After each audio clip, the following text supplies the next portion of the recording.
Yeah, yeah, yeah. Oh, yeah.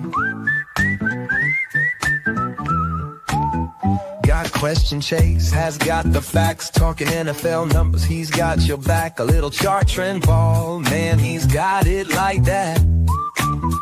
Chasing data by do champions. Chasing data applies to everyone. Chasing data, yeah, we're live today. Chasing data for always. Chasing data by do champions.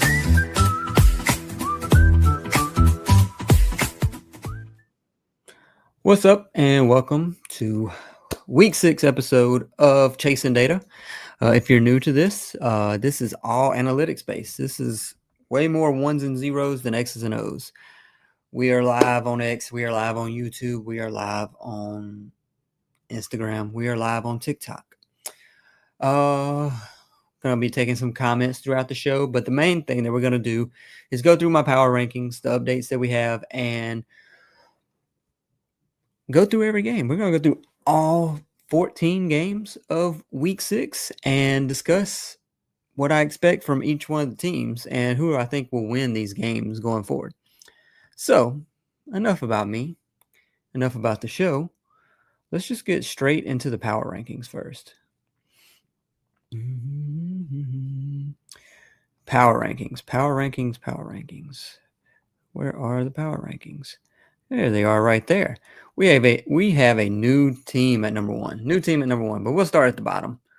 I think we can all agree that the New York Jets are the worst team in the NFL right now. They are 32nd. They moved down one spot. Them and the Tennessee Titans flipped positions. They went from 2-1, 31-32. They flipped. Miami is now 30. They dropped 5 spots. Las Vegas is terrible as well. They're 29. 28 Cincinnati. They stay the same. We know they were bad. Cleveland drops a little bit. I mean, Dylan Gabriel did not attempt a deep pass at all the entirety of the game. So they're 27. Giants at 26. New Orleans at 25. They move up 5 spots, as do the Carolina Panthers. I have them at 24, even though they've won 2 games. I still don't trust the likes of Bryce Young. Arizona dropped 7 spots to 23. They lost to the Titans. That's self-explanatory. Baltimore is all the way down to 22. They got blown out yet again. They are terrible. Chicago at 21, Atlanta 20, Dallas at 19. That's less about them being good. I mean, they beat the Jets. The Jets didn't really prove much they didn't prove much by beating the Jets. We knew the Jets were bad. I have them as the worst ranked team right now. Chargers at 18. They are just going through so many injuries right now. That's why I have them at that low. Pittsburgh at 16, Pittsburgh at 17, Washington at 16, Houston at 15. They move up 8 spots. I mean, I know they played the Baltimore Ravens, but they really put it on them. New England's up to 14. Kansas City drops to 13. Now it's going to look like an offensive carried team. Denver at 12, Minnesota 11, Green Bay stays at 10, Los Angeles Rams at 9, Niners at 8, Seahawks at 7, 8, 9, NFC West. 6, the Jaguars. 5, the Colts. 2 AFC South teams. 4, the Bucks. 3, Philadelphia Eagles. 2, the Buffalo Bills, and number 1, Detroit. So, I'm not sure if anyone has any problems with that. I'm sure someone does. But, let's see. Mohammed. Do I start Keenan Allen or Marvin Harrison?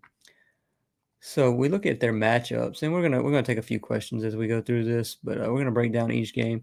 So Marvin Harrison is going up against the likes of the Indianapolis Colts. I feel much worse about him going up against the Colts than I do Keenan Allen going up against one of the worst secondaries in the NFL in the Miami Dolphins. So we go Keenan Allen. Marvin Harrison has a higher ceiling, but with Keenan Allen going up against such a terrible defense, a terrible secondary, we take Keenan Allen.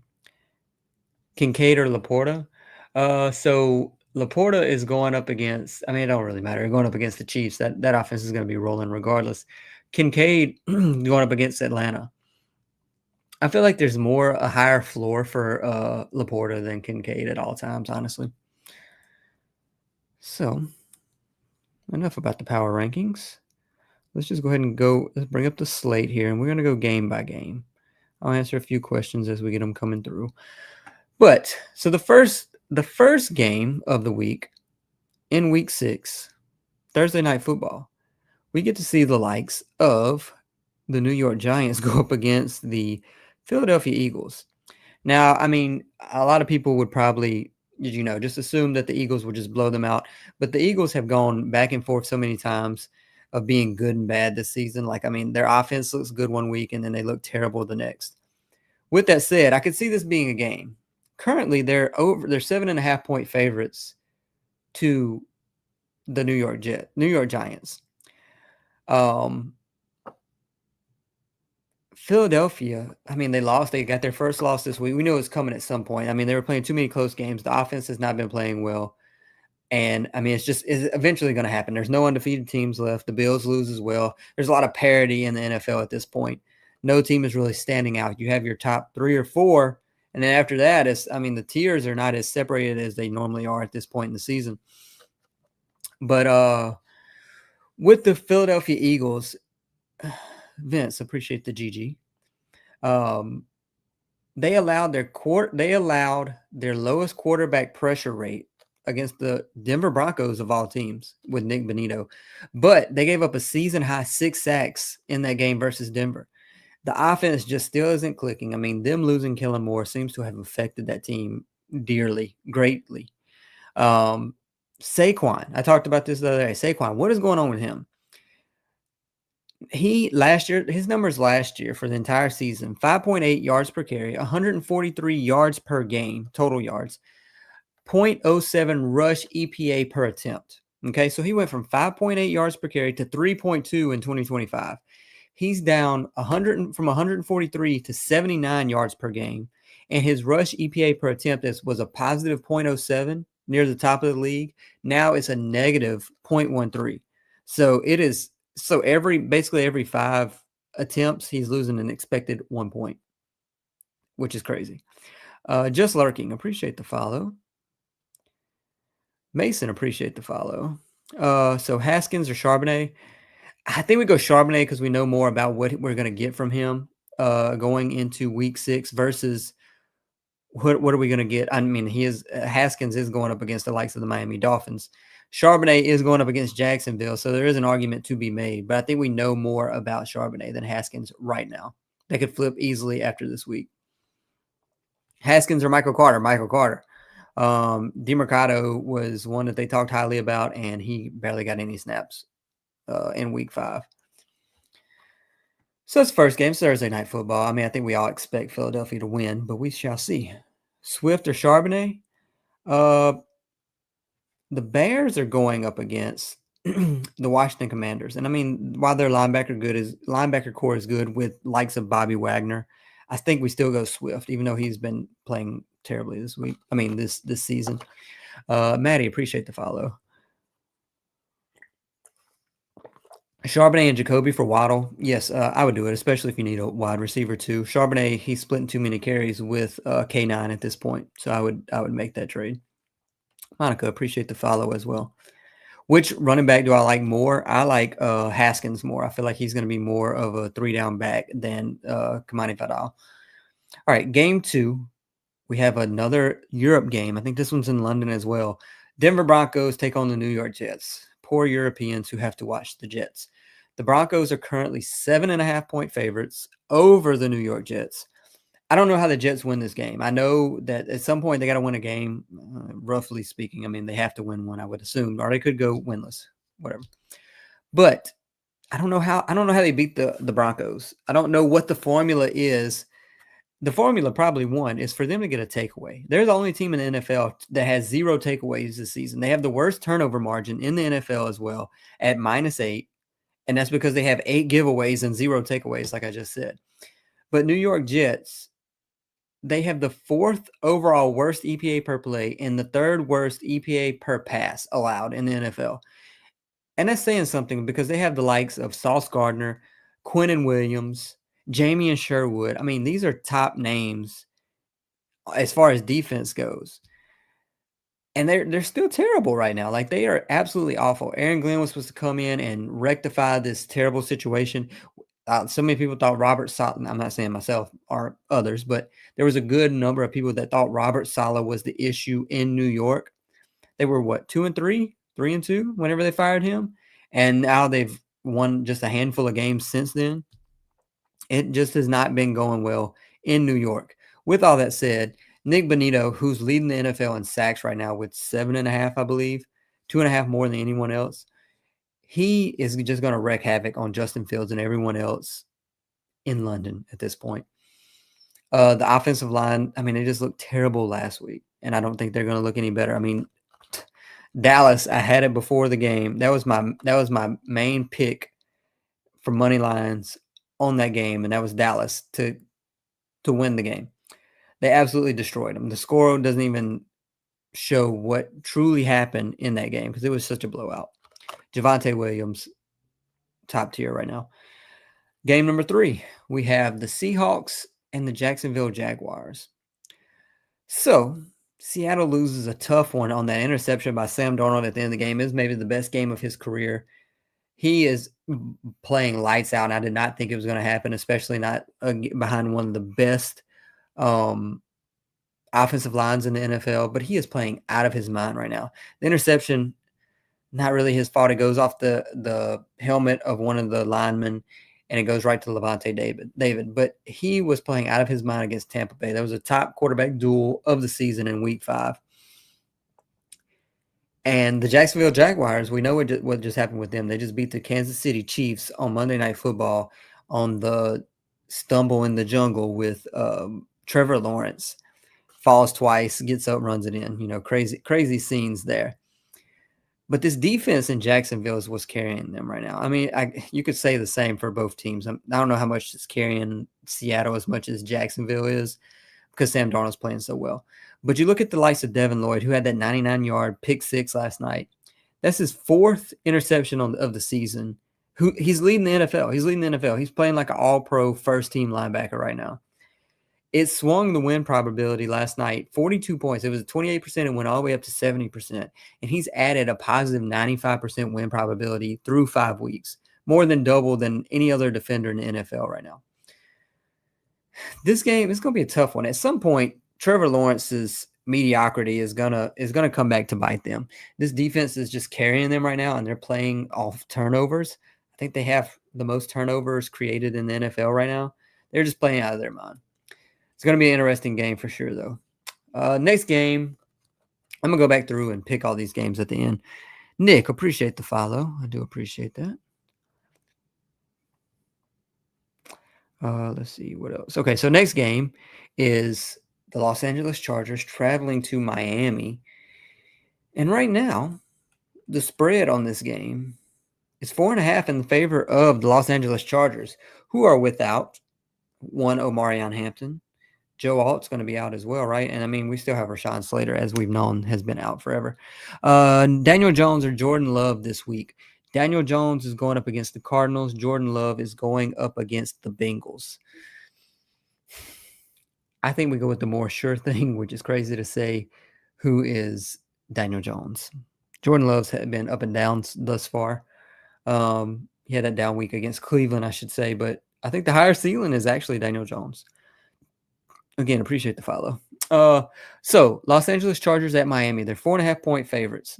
When you look at Miami, man, they were up, 17-0 versus the Panthers, one of the worst teams in the NFL, and then they allow them to come back and take the lead in that game. Absolutely ridiculous. If they lose this game, Mike McDaniel's out the door. I don't think, even though they're not favored, a 1-5 start is going to seal his fate for this season. I mean, the vibes are not there. They should not have lost the game to the Carolina Panthers when they were up 17-0. Even though the offense still looks relatively good, especially without Tyreek Hill, the defense. We know they have the issues on the back end as far as talent goes, but I mean, there's no reason they should be 1-4. They've lost a couple of close games, but somebody's going to have to go, and it's going to be Mike McDaniel. He runs the offense. Anthony Weaver, I think, is getting more than he should out of that defense. But with that said, you look at Miami in non-garbage time. That defense is 30th in EPA per pass allowed.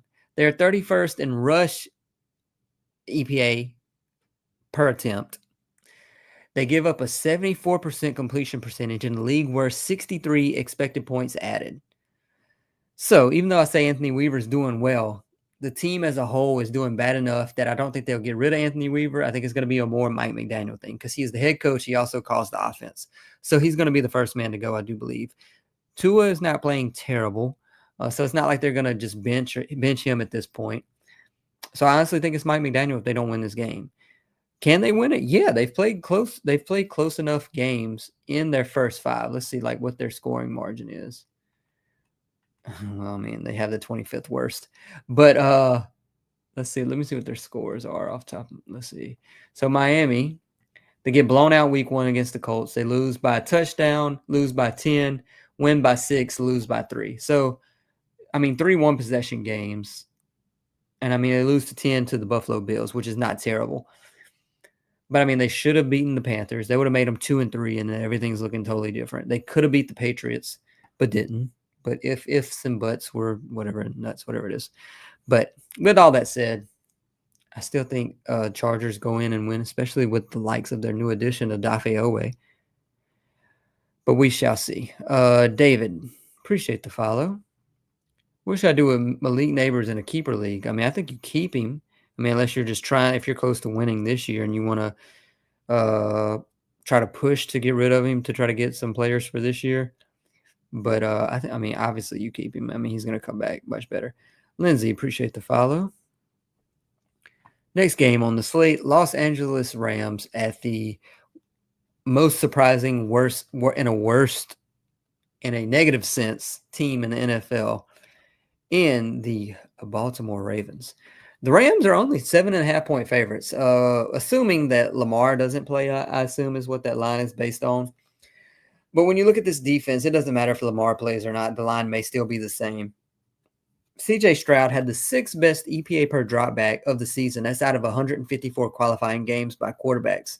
So what do you think Matthew Stafford is going to do against this team? I mean, I think it's as simple as that. No matter if Lamar plays or not, the offense hasn't been the greatest in Baltimore. They have turnovers as far as the run game goes with Derrick Henry. But this defense is so god-awful. They have so many players missing. Kyle Hamilton, Roquan Smith, Matabuke is out for the season. Nate is out. Marlon Humphrey's out. They trade for Gilman today in that Odafe Owe trade. I mean, it's just terrible. So I don't think it really matters. Nick, for my flex, DJ Moore, Dalton Kincaid, or Travion Henderson. Travion Henderson has annoyed me so much, not getting the snaps. Ramondre Stevenson is still RB1 in that offense. DJ Moore is going up against Washington. Dalton Kincaid is going up against Atlanta Falcons. I think there's a higher ceiling with Dalton Kincaid this week. Next game on the schedule, Arizona at Indy. Indy is almost a touchdown favorite. They're 6.5-point favorites right now.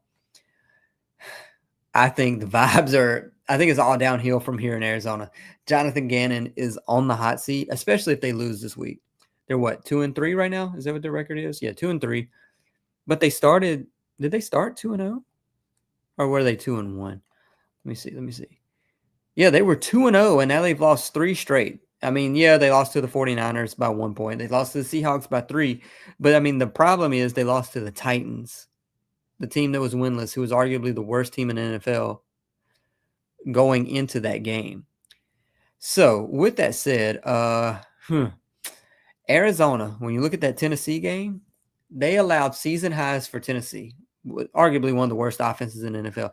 They allowed season highs for Tennessee in EPA per play, pass yards, points, total yards, EPA per pass, and they had a season-low quarterback pressures. You put all that together, and like I said, the season may be soon over in Arizona. If they lose this game to Indy, which I mean is expected, then they have the Packers. They could be 2-5 going into their bye week, and that could be when the plug is pulled on Jonathan Gannon, then and there. But we shall see. I don't have high hopes for Arizona right now, especially in NFC West. They currently are plus 3,500 to win their division. They have better odds to win the conference than to win the division. They're plus 3,000 to win their conference.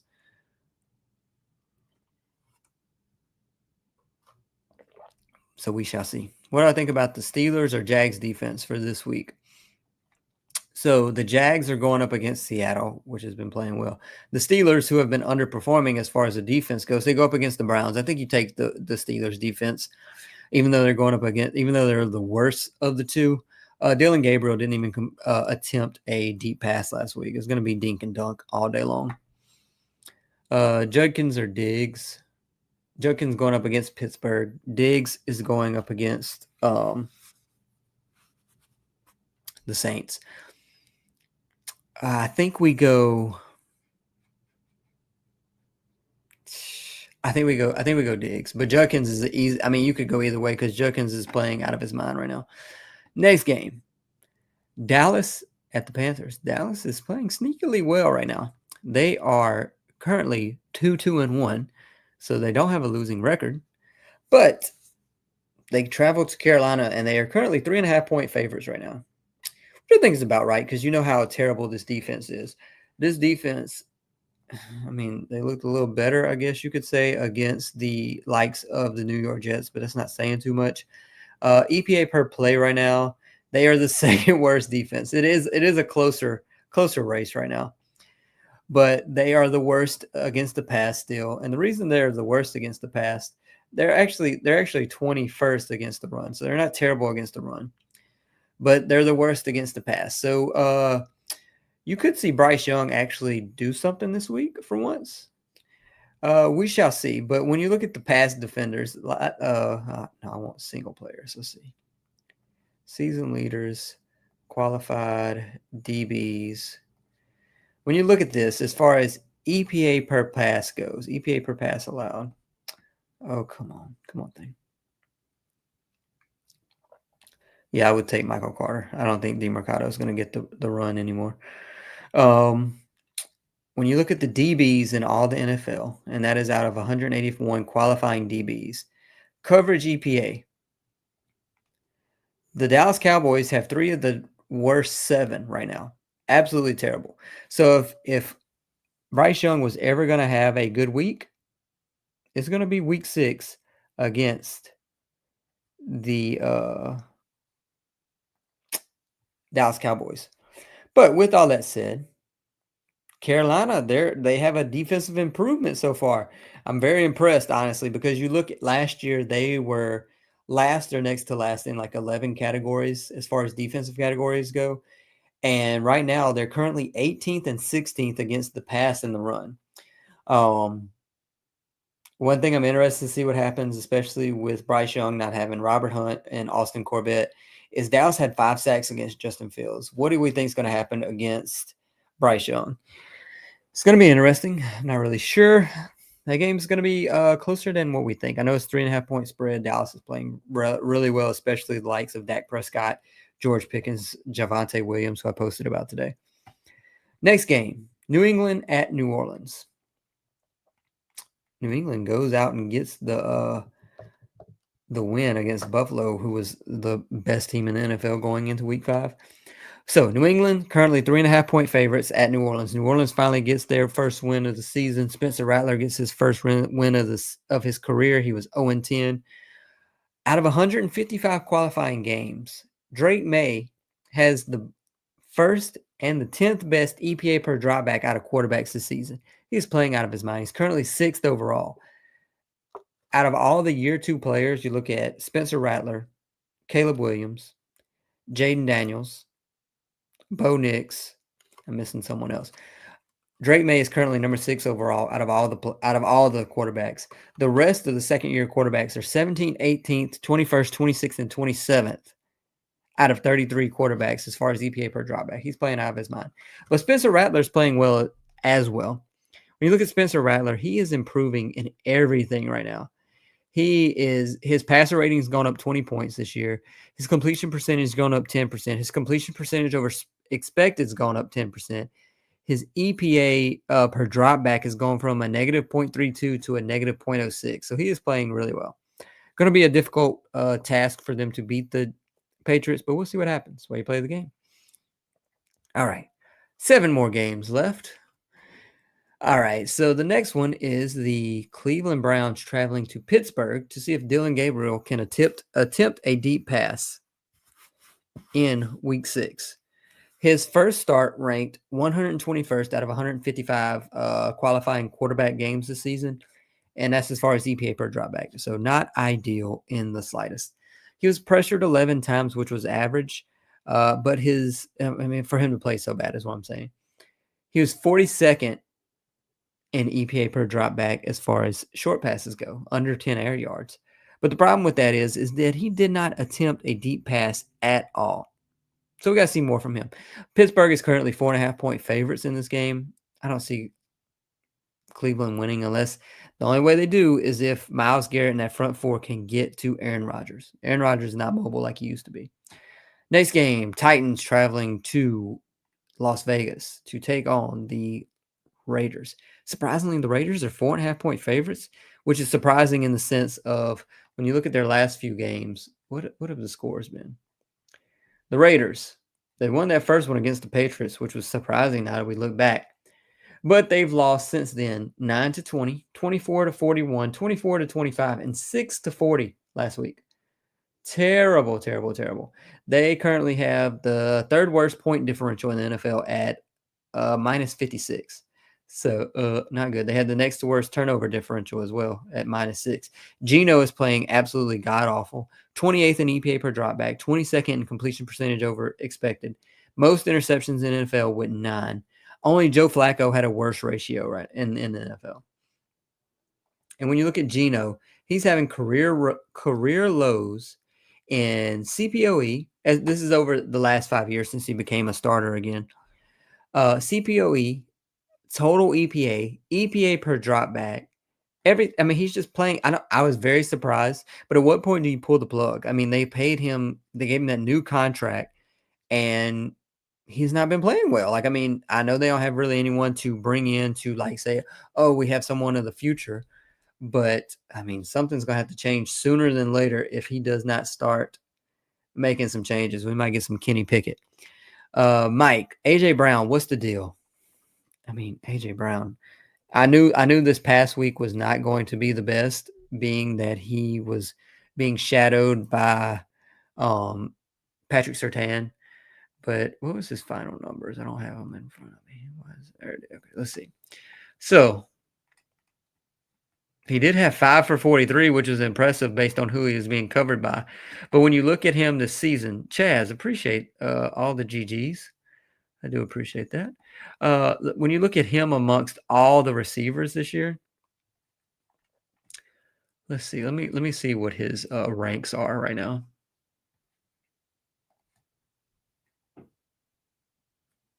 Mike, appreciate the follow as well. All right, let's bring up qualified receivers, just receivers. And when we look at the advanced numbers, all right, so as far as receiving EPA goes, Devontae Smith is number 8. This is total receiving EPA. AJ Brown is currently, where is he at? I don't think he's on the first. There's 79 qualifying wide receivers, and he is number 70. So AJ Brown is currently 70th in receiving EPA. EPA per target, if you want to look at it a different way, since he hadn't been getting as many targets, he is currently, should move him up a little bit, maybe, but maybe not. He's not in the top 35. He moves up 6 spots. So he is 64th.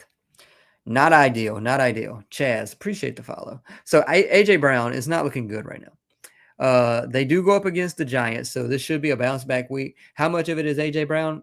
I don't think it's as much as on him as it is Jalen Hurts not looking outside the hashes for him, and Kevin Patullo not calling the correct plays that they need to use his abilities.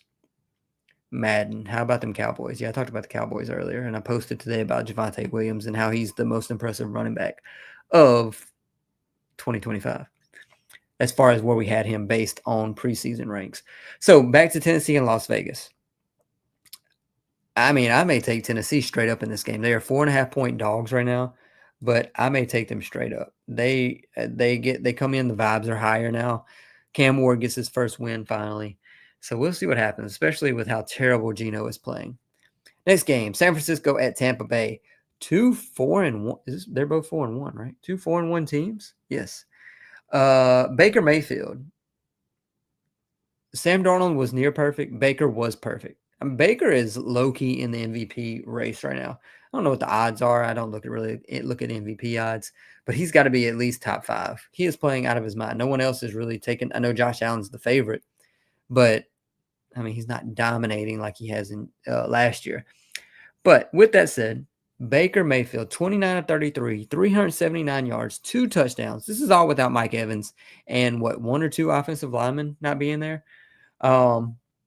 His 88% completion rate was the highest by any quarterback in a game with 30-plus attempts since Derek Carr, Jesus, in Week 7 of 2021. He was 20 of 21 and 152 yards on throws under 10 yards and 9 of 11 for 227 and 2 touchdowns on throws beyond 10 yards. He's 4th in downfield passing yards and is tied for the league in touchdowns on such throws with 7. He's just playing out of his mind. Charlie, appreciate the follow. Spence, appreciate the follow. Would I trade Etienne and Johnston for Bill, Pittman, and McLaurin? No, I would not. I think Bill had more of a fluky week than anything else. So when you look at the other side of the ball, Mac Jones, Brock Purdy. I don't know if Brock Purdy is going to play this week, but we are getting mighty close to there being I don't want that big. I know Brock Purdy got the big contract, but man, we're getting close to a quarterback controversy in San Francisco. Let me just read you their numbers. Mac Jones has played 3 games. Brock Purdy's played 2. Mac Jones' touchdown interception ratio, 6-1. And you think about who he played with in Week 5, who his receiving core was. 6-1. Brock Purdy is 4-4. Passer rating, 99 for Mac Jones, 86 for Brock Purdy. Completion percentage, they're the same. CPOE, they're the same. EPA per dropback, they're the same.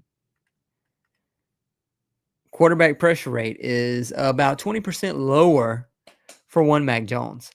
We're going to see what happens. If they beat Tampa Bay and Mac Jones is leading them to that win, I'm just going to say it's going to be interesting.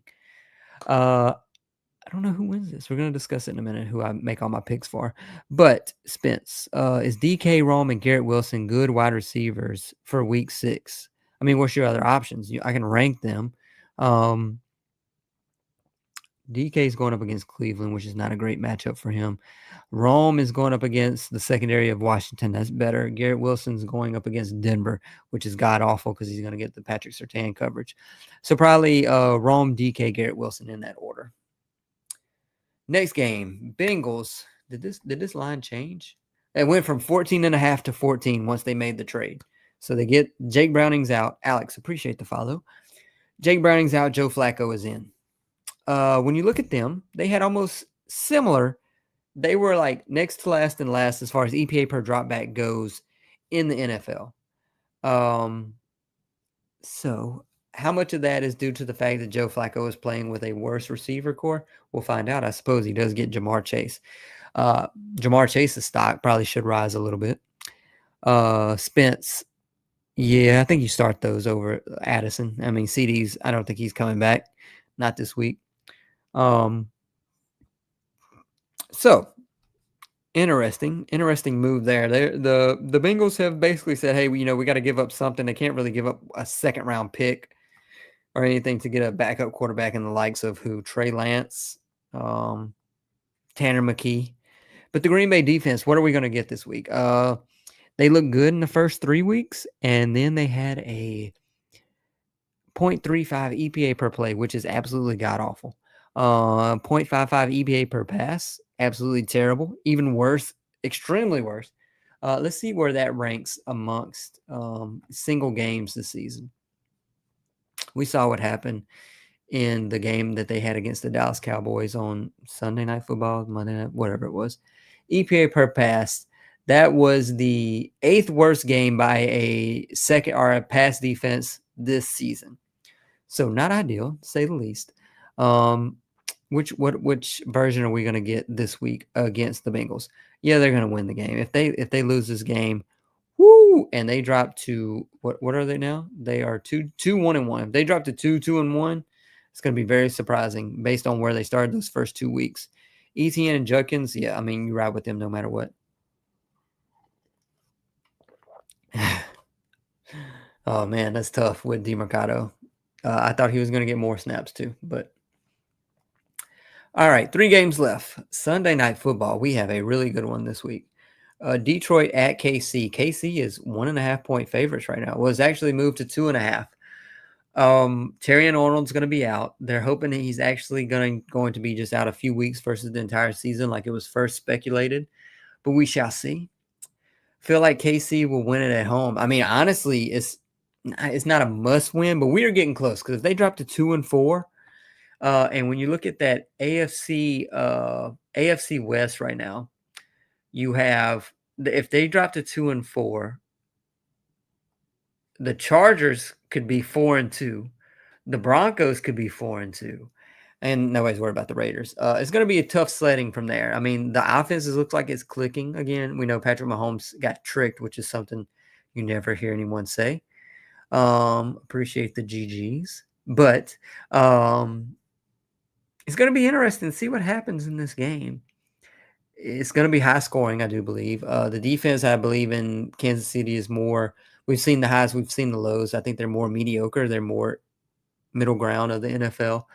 But when you look at Patrick Mahomes' his numbers, man versus zone, against the zone, he's second in success rate, fifth in fifth in total EPA, or EPA per dropback. Sorry.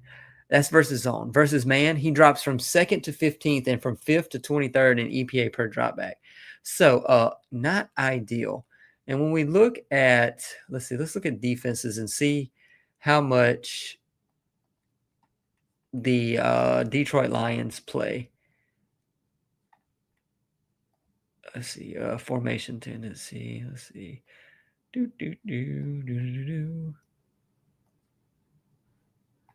Well, that's not what I wanted. Let's see. 1 second.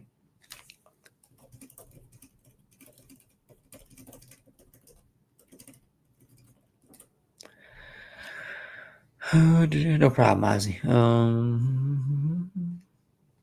Sure. You always take a flyer on a kicker, anyways. Trade Odunze and Swift for Amon-Ra. Yes, I would. You know what you're getting out of Amon-Ra. But with this, the Chiefs Detroit game, if Detroit wins this, they play zone 58% and 40% man. The rest being just situational coverage, not really either or, deemed either or. But with that 58%, they're probably going to see more man. I know they play it at 40% right now. We may see more, especially since Mahomes has struggled against it in Mahomes terms for 2025. I think Detroit wins this, though.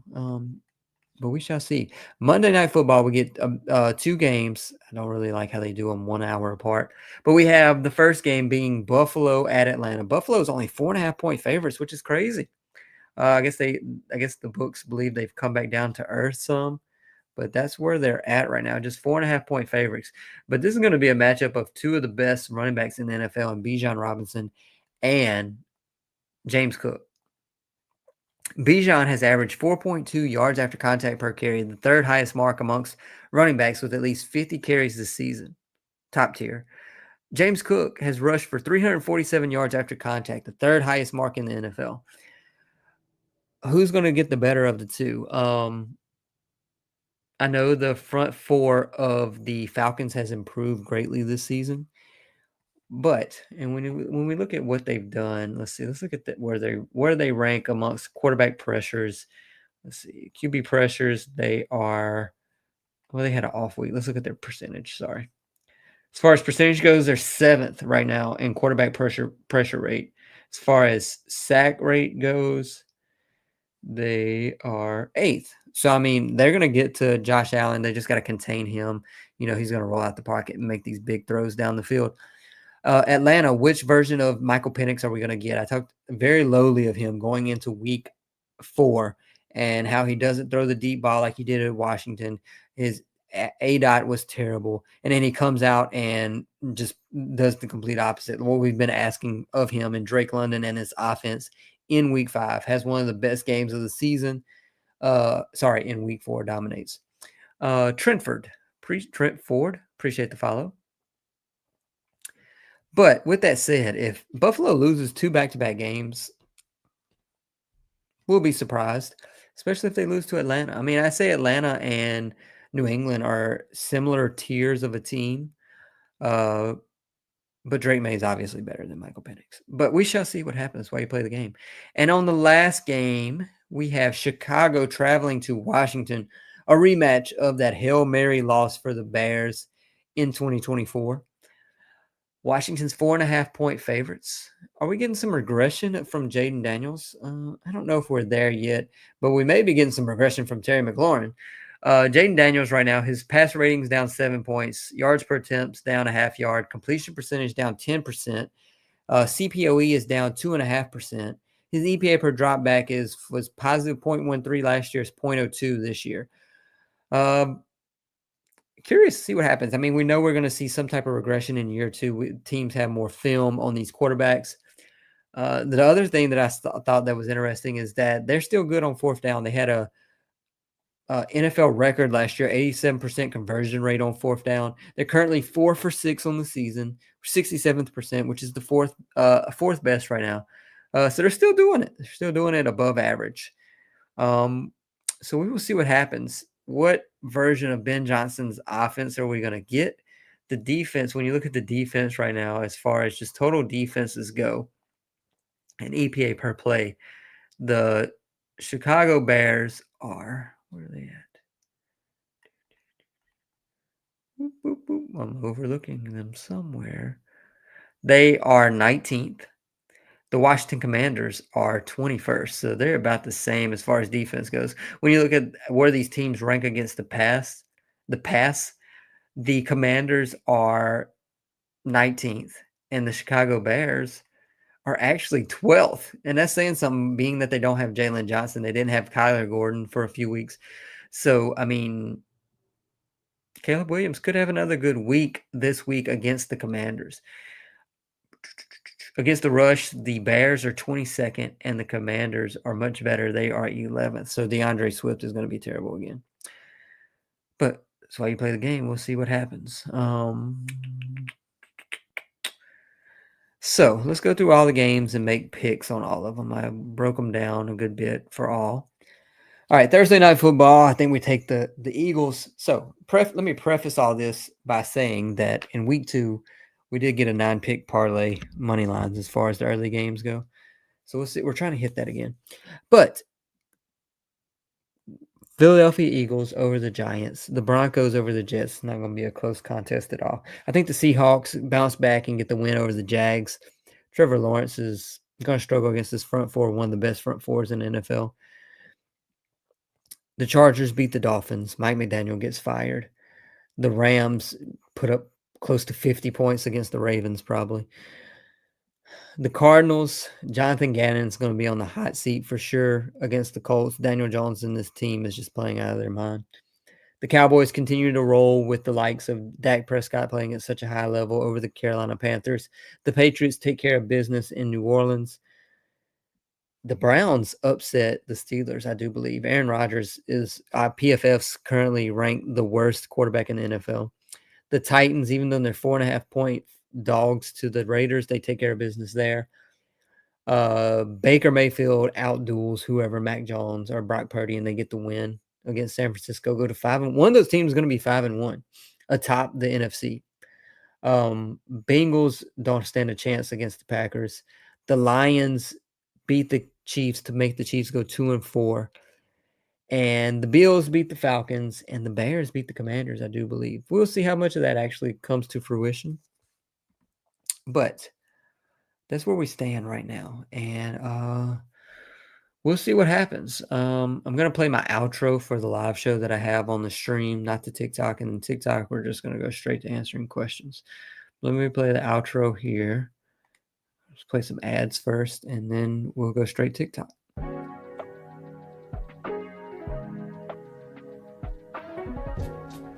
For the best Italian food in Western New York, Elliott Apollos, call 716-825-3675. The Lardon Construction Group.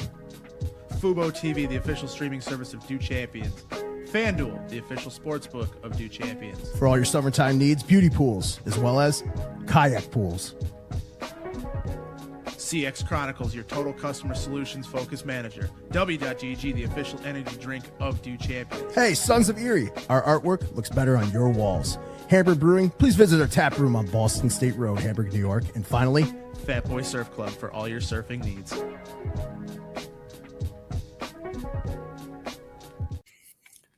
All right, that's the end of the episode.